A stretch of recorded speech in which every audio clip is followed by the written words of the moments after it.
నమస్తే, నేను జర్నలిస్ట్ శ్రీనివాస్. ఈరోజు ఏపీ వార్తాపత్రికలో వచ్చిన వార్తలను విశ్లేషణ చేద్దాం. ముందుగా సాక్షి పేపర్లో వచ్చిన వార్తలను చూద్దాం. ఎస్సీ ఎస్టీ వర్గీకరణకు సుప్రీం గ్రీన్ సిగ్నల్. రాష్ట్రాలు ఈ రిజర్వేషన్లో ఉపవర్గీకరణ చేయొచ్చు. రాజ్యాంగ ధర్మాసనం చారిత్రాత్మక తీర్పు. ఎస్సీ ఎస్టీ రిజర్వేషన్లో క్రిమిలేయర్ అమలు చేయాలన్న justice B R Gavai, justice Vikramnath, justice Satish Chandra Sharma. రిజర్వేషన్లు ఒక్క తరానికే పరిమితి చేయాలన్న జస్టిస్ పంకజ్ మిత్తల్. రాష్ట్రాలకు వర్గీకరణ చేసేందుకు అర్హత లేదన్న జస్టిస్ బేలా ఎం త్రివేది. మొత్తం 7 జడ్జీల్లో ఒక జడ్జి డిఫర్ అయ్యారు ఈ జడ్జిమెంట్కి. రాష్ట్రాలకి వర్గీకరణ చేసే పవర్ లేదని జస్టిస్ బేలా ఎం త్రివేది చెప్పింది. మిగతా 6 మట్టికి ఏకాభిప్రాయం చెప్పారు. ఏకాభిప్రాయంగా ఈ ఎస్సీ వర్గీకరణ చేసుకోవచ్చు, అది కూడా రాష్ట్రాలే. ఆయా రాష్ట్రాల్లో ఉన్న పరిస్థితులను బట్టి ఆయా రాష్ట్రాల్లో అన్యాయానికి గురి కాబడుతున్న వర్గాలకి న్యాయం చేయడానికి, ఆయా రాష్ట్రాలకు ప్రాతినిధ్యం లేని, ఇప్పటివరకు ప్రాతినిధ్యం జరగలేదు, ఇప్పటివరకు అన్యాయం జరిగింది అనే వర్గాలు ఏమైనా ఉంటే దాన్ని సబ్ డివిజన్ చేసుకోవచ్చు వర్గాలని ఎస్సీ ఎస్టీలో అని చెప్పి సుప్రీంకోర్టు నిన్న హిస్టారికల్ జడ్జిమెంట్ ఇచ్చింది. రాజ్యాంగ ధర్మాసనం, సుప్రీంకోర్టు చీఫ్ జస్టిస్కి సంబంధించి ధర్మాసనం అంతర్గత వివక్ష కారణంగా ఎస్సీ ఎస్టీ వర్గాలు అభివృద్ధి చెందలేకపోతున్నాయి. వీటిలో ఉపవర్గాల ఏర్పాటుకు ఆర్టికల్ 14 అనుమతిస్తుంది. ఈ మేరకు ఉపవర్గీకరణ చేసుకునేందుకు రాష్ట్రాలకు అనుమతిస్తున్నాం. ఒకే సబ్ క్లాస్కు మొత్తం రిజర్వేషన్లు కేటాయించకూడదని కూడా కీలకమైన వ్యాఖ్య. ఈ ఏదైతే ఏబిసిడి అని పెడతారో దాంట్లో ఒకే సబ్ క్లాస్కి 100% ఇవ్వద్దట. మళ్ళీ ప్రతి సామాజిక వర్గానికి ప్రతి క్లాస్కి ఏదో ఒక ప్రాతినిధ్యం అయితే ఉండాలి. అది తక్కువ ఉంటుందా ఎక్కువ ఉంటుందా పక్కన పెడితే వాళ్ళ రేషియోని బట్టి, పబ్లిక్ రేషియోని బట్టి తప్పనిసరిగా ప్రాతినిధ్యం అయితే ఉండాలి.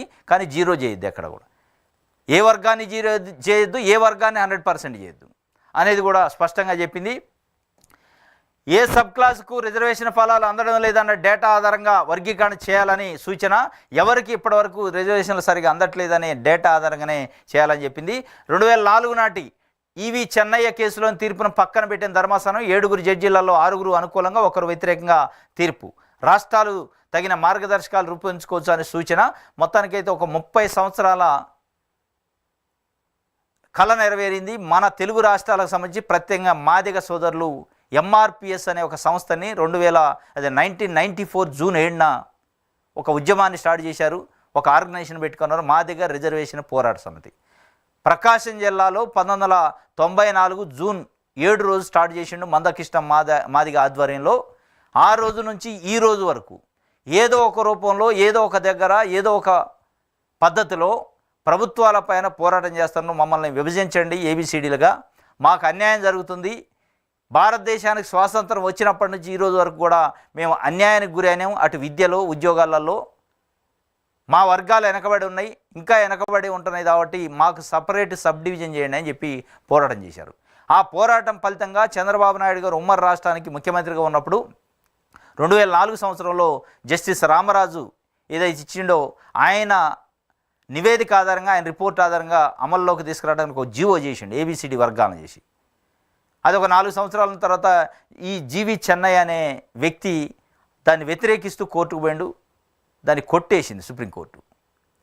కొట్టేసిన దాని మీద మళ్ళీ ఇప్పుడు వేరే ఒక పంజాబ్ రాష్ట్రం మళ్ళీ సుప్రీంకోర్టులో ఒక ఇట్లాంటి విభజన పైనే పంజాబ్ రాష్ట్రం విభజనకు అనుకూలంగా కోర్టుకు పోయింది. అంటే పంజాబ్ హైకోర్టు విభజన చెల్లదని మన రాష్ట్రంలో ఎట్లయితే కొట్టేసిందో అక్కడ కూడా కొట్టేస్తే పంజాబ్ ప్రభుత్వం పోయింది అక్కడ కేసుకి. అప్పట్లో 2000 సంవత్సరంలో 2000 నుంచి 2004 వరకు చంద్రబాబు నాయుడు గారు అమలు చేసిన జీవోను కొట్టేసింది హైకోర్టు కొట్టేసిన దాని మీద సుప్రీంకోర్టుకి మన వాళ్ళు పోలే, సుప్రీంకోర్టుకి ప్రభుత్వం తరఫున ఫైట్ చేయాలి. కానీ పంజాబ్ ప్రభుత్వం పోయింది. ఆ ప్రభుత్వం వేసిన కేసులు ఇంప్లిమెంట్ అయ్యిండు మందకృష్ణ మాదిగా ఇంకా కొంతమంది 22 మంది పిటిషనర్స్. దానిపైన సుదీర్ఘంగా వాదోపవాదంలో సుదీర్ఘంగా వాయిదాలు పడి నిన్న తీర్పు వచ్చింది. 7 మంది జడ్జిల్లో 6 వర్గీకరణకు అనుకూలంగా ఇచ్చారు, ఒకళ్ళు వ్యతిరేకించారు. మొత్తానికైతే వాళ్ళు 30 సంవత్సరాల పోరాటానికి సంబంధించి ఫలితం దక్కింది, ఉద్యమ ఫలితం దక్కింది. వాళ్ళ యొక్క ధర్మం మా వైపు ఉంది, మాకు ధర్మం గెలిచింది, న్యాయం గెలిచిందని వాళ్ళు చెబుతున్న పరిస్థితి. దీనికి సంబంధించి ఒక వార్తను ప్రధానంగా సాక్షి